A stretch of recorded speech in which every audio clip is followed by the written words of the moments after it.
காற்றும் கூட எங்களுடன் இரவினில் தூங்க இடம் கேட்கும். மழை துளி கூட என் தாயின் மடியினில் தவழ தினம் ஏங்கும். நத்தை கூட்டின் நீர் போதும் எங்களின் தாகம் தீர்த்து கொள்வோம்.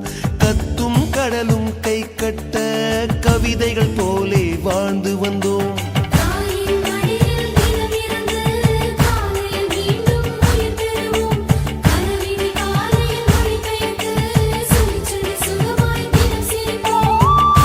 ஐந்தெழுத்து புதுமொழியை அறிய வைத்தாள் என் அன்னை. அண்ணன் தங்கை ஐவருமே நேசம் கொண்டோம் தமிழ் மண்ணை. நிலவுகள் சேர்ந்து